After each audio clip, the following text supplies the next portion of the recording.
안녕하세요. 블로그앤스탁입니다. 이번 영상에서는 현 시장 분위기와는 다르게 조금 김이 셀지도 모르는 이야기를 드리고자 합니다. 참고로 이 채널에서는 매수 매도 시점 안내 및 투자 권유를 하지 않습니다. 유료 강의나 유료 리딩, 각종 후원 역시 받지 않습니다. 만약 해당 채널의 이름을 팔아서 경제적 이득을 얻는 사람이 있다면 모두 사기이니 유의하시기 바랍니다. 이번 영상에서는 비트코인 입문하시는 분들에게도 도움이 될 수 있는 암호화폐 투자 시 꼭 유의하고 지켜야 하는 3가지 사항을 말씀드리면서 썸네일에도 나와 있는 내용 역시 같이 말씀드리도록 하겠습니다. 구독과 좋아요, 공유까지 꼭 부탁드리고 시작해 보도록 하겠습니다. 첫 번째 필수 사항이자 유의 사항은 특정 코인을 구매하시기 전에 그 코인에 대해 충분히 공부한 후에 본인 판단으로 매수 매도 전 한 번만 더 생각을 해서 결정하셨으면 하는 것입니다. 2017년도 불장에서 나타났었던 가장 큰 문제가 전 국민이 가자를 외치다 보니 이게 무슨 용도의 코인이고 어떤 로드맵을 가지고 있는지 등 해당 코인에 대한 이해가 거의 선행되지 않은 상태에서 구매하셨다가 2018년도 상반기 하락장을 직격타로 맞아서 잘못되신 분들이 많습니다. 사람이 그러면 안 되지만 참 간사한 것이 물리기 전에 공부를 했어야 하는데 물리고 나서 그제서야 공부를 하는 경우가 많습니다.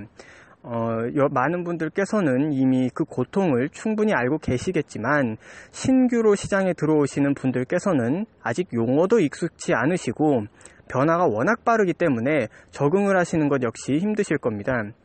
해당 코인에 대한 이해도가 낮아서 의심스럽고 뒤가 구리지만 누가 어디에서 좋다고 얘기하길래 그냥 샀다, 이런 실수는 하지 않으셨으면 좋겠습니다. 소 잃고 외양간 고친다고 해서 그 소가 돌아오지는 않습니다. 물론 코인은 오랜 시간이 지나면 돌아오긴 하지만 그 시간이 너무 고통스럽기 때문에 투자하시기 전에 꼭 공부를 하시고 신중히 주체적으로 투자하시기를 부탁드립니다. 두 번째는 한 코인에 모든 자산을 전부 투자하시는 것보다는 장기 투자용, 단기 투자용, 혹은 미국 시장 겨냥, 중국 시장 겨냥, 아니면 메이저 코인, 펌핑용 코인, 이런 식으로 구분을 해서 비중을 조절하여 투자하시라는 말씀 역시 드리고 싶습니다. 기본적으로 특히나 전통시장도 아닌 이런 새로 생긴 시장에서 리스크 관리 없이 한 방만 노리면서 한 코인에 올인하다가 정말 한 방에 가실 수도 있습니다. 올 초 하락장에서 각종 인터넷 커뮤니티와 기사들을 도배한 내용들이 있었는데 한 곳에만 집중적으로 투자를 했다가 그 하락폭이 너무 커서 복구가 불가능한 수준에 접어들었다거나 최악의 경우 상패를 당하게 된 경우도 있었습니다.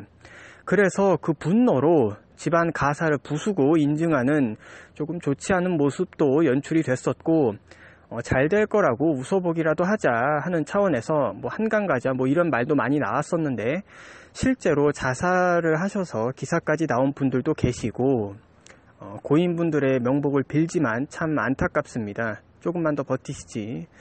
이런 안타까운 최악의 상황을 줄이기 위해서라도 오로지 수익률만을 높이기 위해서 알트코인만 예를 들어서 매집을 한다거나 특정 한 코인만 매집하시는 것보다는 시장에 따라서든 용도에 따라서든 구분을 하셔서 비중 조절을 통해 분산 투자하시는 것이 더 바람직하다고 생각합니다. 물론 지금 현재 상황에서는 비트코인 매집에 조금 더 중점을 두는 것은 맞습니다.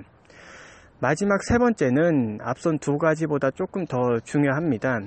암호화폐 시장뿐만 아니라 모든 투자 시장에 있는 분들이 입을 모아서 말씀하시지만 잘 지켜지지가 않습니다. 사람 욕심이란 게 끝도 없나 봅니다.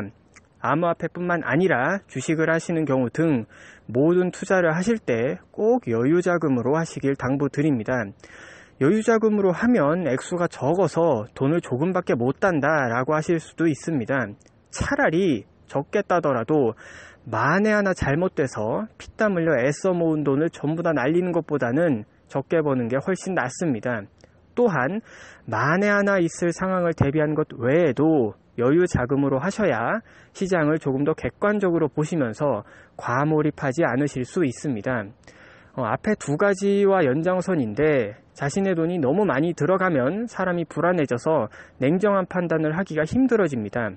그래서 먹고 빠져야 할 때 빠지지 못하고 자신이 설정했던 손절 라인에 들어왔음에도 불구하고 손이 안 나가서 손절을 못 하시다가 최악의 결과를 맞이하실 수도 있습니다.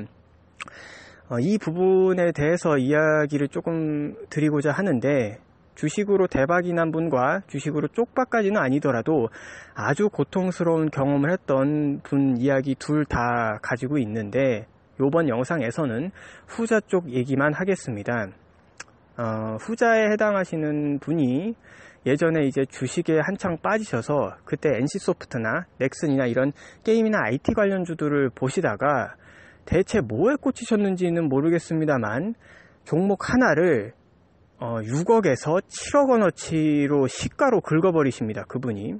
그분 생각에는 그때 그 종목이 가격도 괜찮았고 어디서 봤는지는 모르겠지만 호재가 많아서 오르면 대박이 난다고 생각을 하셨던 것 같습니다.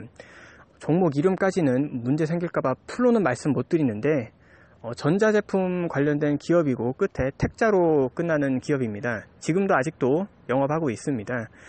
그거를 시가로 6억에서 7억 원어치를 사셨는데 얘기를 안 하고 한동안 가만히 계시다가 나중에 잘못되십니다.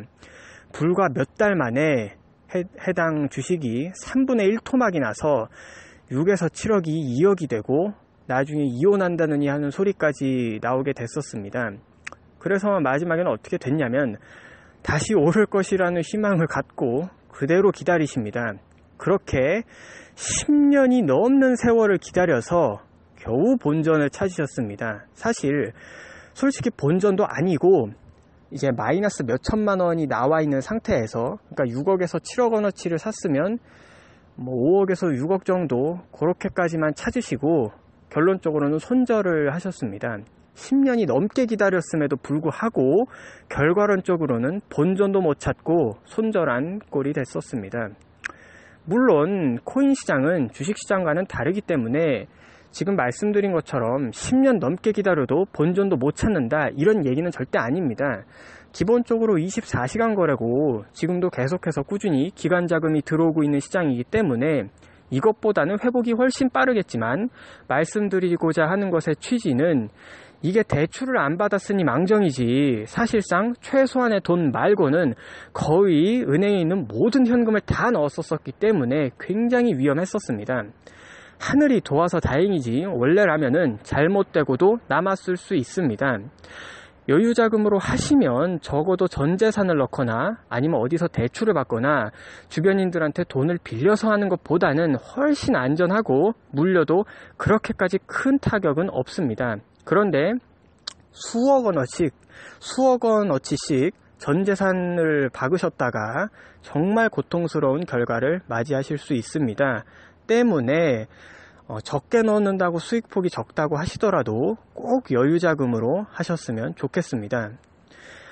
희망이 보이는 장에 우울한 이야기를 하게 되는 것 같아서 죄송합니다만, 같은 실수를 반복하지 않기 위해서, 그리고 혹시라도 모를 최악의 상황은 항상 대비를 해 놓아야 하기 때문에 결례가 되더라도 말씀을 드렸습니다. G20이 이제 곧 시작이 될 텐데 상승이 오든 하락이 오든 안전띠 단단히 매시고 모두 성투하시길 바라겠습니다. 구독과 좋아요 잊지 마시고 영상 마치도록 하겠습니다. 지금까지 블로겐스탁이었습니다. 감사합니다.